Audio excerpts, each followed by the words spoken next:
Welcome to Behind the Blue Curtain. This is your all-access pass to Sarasota Opera. We'll uncover stories, behind-the-scenes perspectives, and explore the magic that happens both in front of and behind the blue curtain.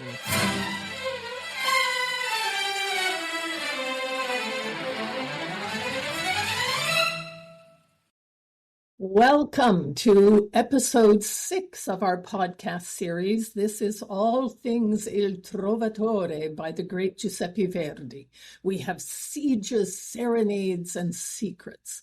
So this is one of the all-time great Verdi operas. There was a time when you could hear this music played everywhere because it was so popular. So what is the story of Il Trovatore? There's a backstory that happens before the opera starts, and that is the Count, who has 2 sons, has ordered that the gypsy be burned at the stake. And he orders that her daughter, Azucena, watch this. So Azucena, who has a young son of her own, hears her mother cry, "Avenge me," and in her distraught state, she grabs one of the Count's children, but throws her own child on the fire. So she escapes in the confusion, and she raises the Count's son as her own. So all of that happens before the opera takes place. But now both the Count's son and the son that Azucena has raised are grown men. They're both in love with the same woman,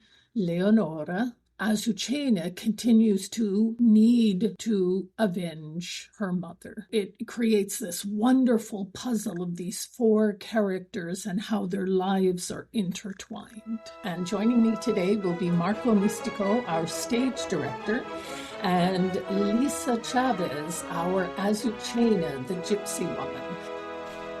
And joining me now is mezzo-soprano Lisa Chavez, who has sung many times at the Opera Company, but only one Verdi role, and not a Verdi role like this. Lisa, talk to me about Azucena.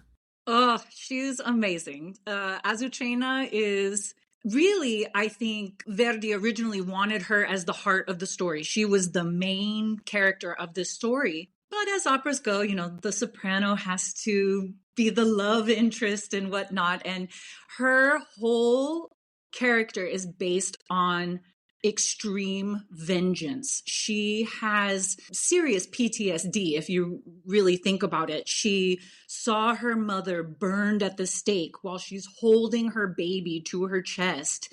And she hears her mother screaming from the pyre, "Avenge me!" And it is the only thing on her mind from the beginning to the end, this idea of vengeance. And yet, how remarkable that even though she unfortunately kills her own baby, she raises someone else's child with genuine love. Talk about the relationship with your adopted son, as it were. When she actually kills her own child in place of this child that she has stolen in this act of vengeance. But she is in this trance and she hears this voice, of her mother just echoing and echoing through her mind. It's as if something's taken over her. And I think she is so distraught with what she did and what happened. And not only that she killed her own child, but that she would kill a baby in the first place.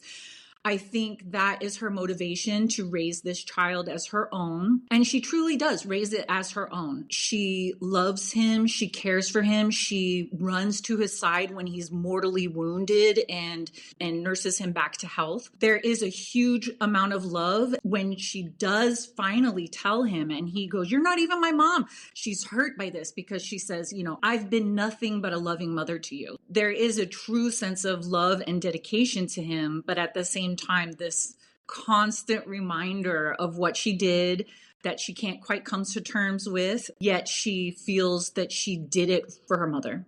What understanding Verdi has, first off, of a woman, but then a woman going through this, what depth of characterization they give her in your text and in your music. Yes.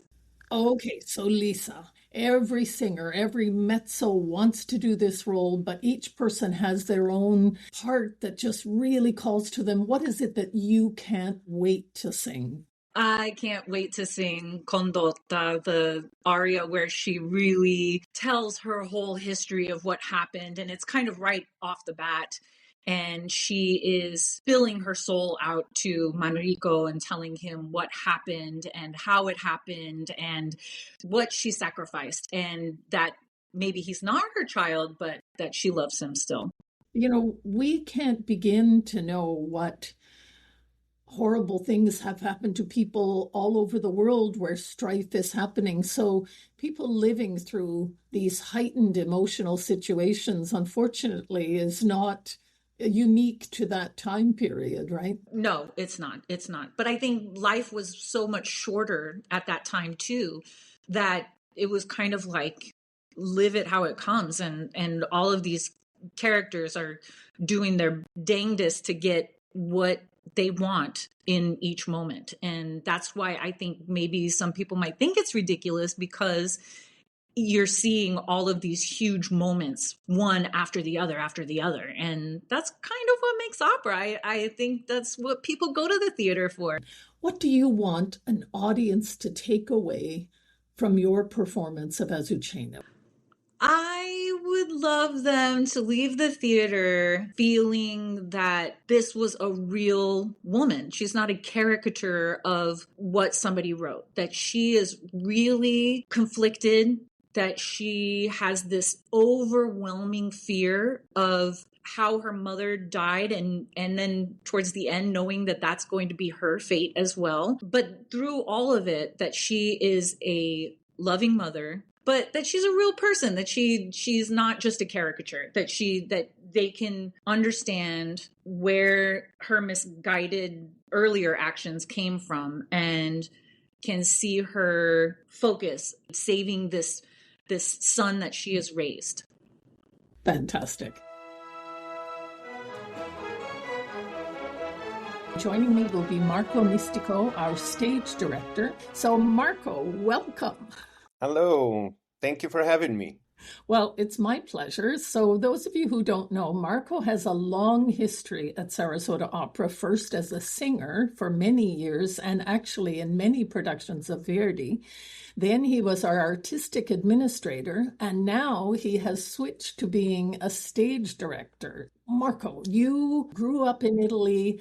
Where does your love of Verdi come from? What's your history with Verdi? Well, my history with Verdi starts really in Italy, where I grew up in Naples, especially because I grew up in a home where opera and singing was ever present. My dad was an opera singer all his life and a teacher at the conservatory, and so I heard singing ever since I was born. He also became my voice teacher, so he taught me how to sing, and one of the very first things that he taught me as an aria to study was a Verdi aria, because he thought that Verdi was not only a great composer, but also a great teacher of the voice. You know, for a singer, it was great to learn how to sing Verdi, because everything in terms of like how to produce a sound, how to tell a story through your voice, it's everything you need. So I grew up like loving not only these incredible melodies that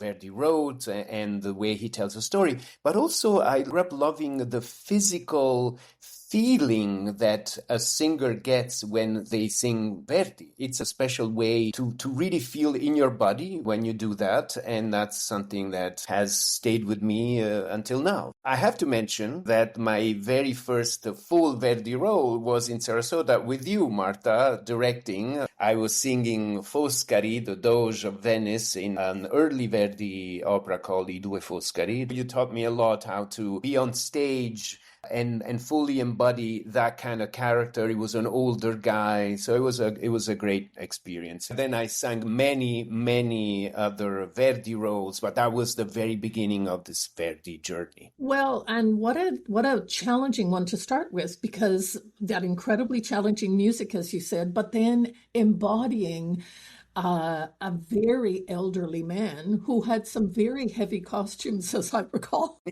Yes, very. And also a historic figure. So that factors in too, finding that physicality that is believable and brings to life everything about that person. So it was a good excuse to go to Venice and do a little research about the Doge. When I was in Italy researching I Due Foscari in Venice, because I wanted to know everything, I was going up to guards in the Doge's palace. So it was great fun. So first off, and what makes this opera such a popular opera? Trovatore's music is some of the most popular music that Verdi has ever written, right? The tunes are just well known. Obviously, I have to mention it, the famous anvil chorus that kind of everybody knows, and even if people who are listening now, they don't know what it is, I'm sure that when they hear it, they will immediately recognize it.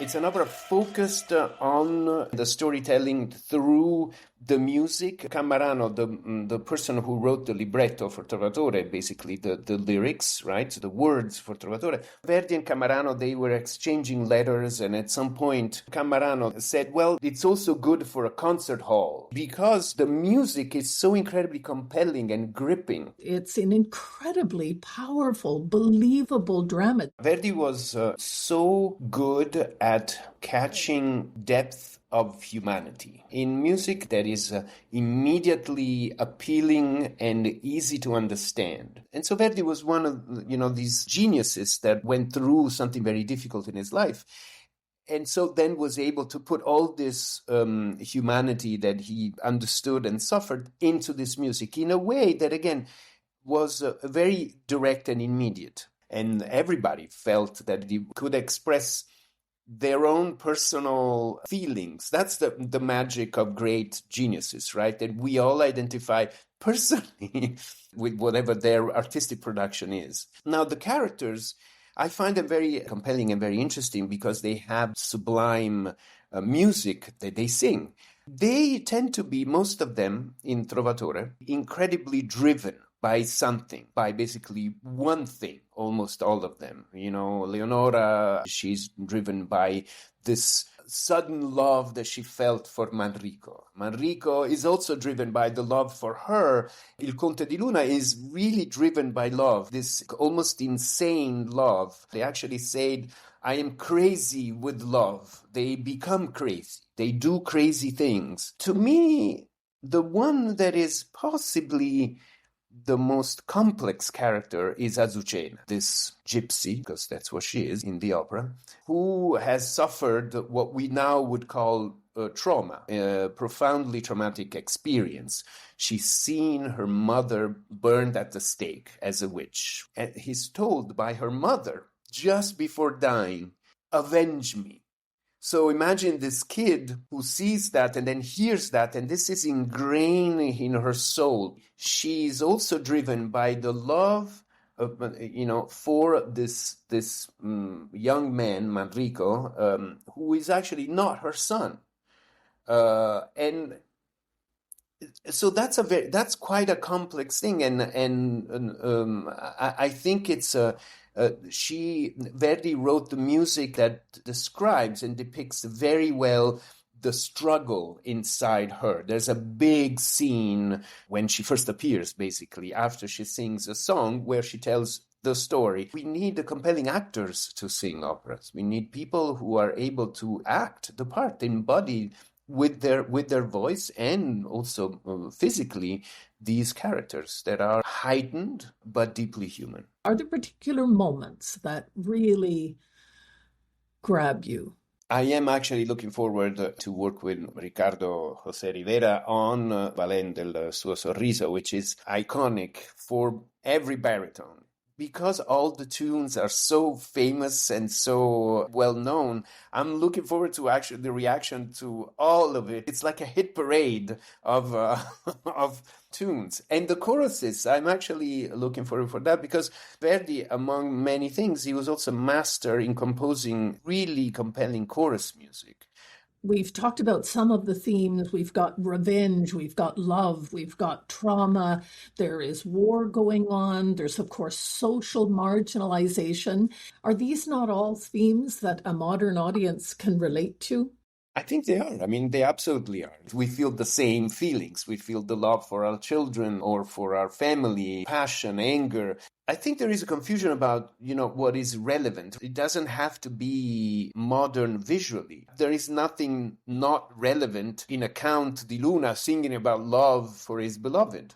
This will be Maestro DeRenzi's last Verdi opera at the Opera House. Those of you who don't know, Sarasota Opera, under his guidance and leadership, is the only company in the world to have performed every single note that Verdi ever wrote. So what does that mean for you to be a part of this final experience at the Opera House? Well, I'm very attached to Maestro DeRenzi. He gave me the chance to start singing Verdi, which is, for me, it's been very important in my artistic career. I remember that at one of these audience meet the artist conversations that we had, one person asked, Maestro, we hear that this is Marco's first lead Verdi role. How did you know that he could sing Verdi? And Maestro said, I don't know yet. we will see on opening night. And I thought it was funny, but I also thought it was quite generous on his part to take a chance. It will be an emotional experience. It's going to be an experience that will include respect, admiration, love for him, for the work that he has done, and this composer, and to be together doing this is it's a privilege. Thank you for joining me and my guests on this podcast. And I hope you'll join me for our last podcast of the season about all things Susanna, sin, innocence, and repentance. See you then.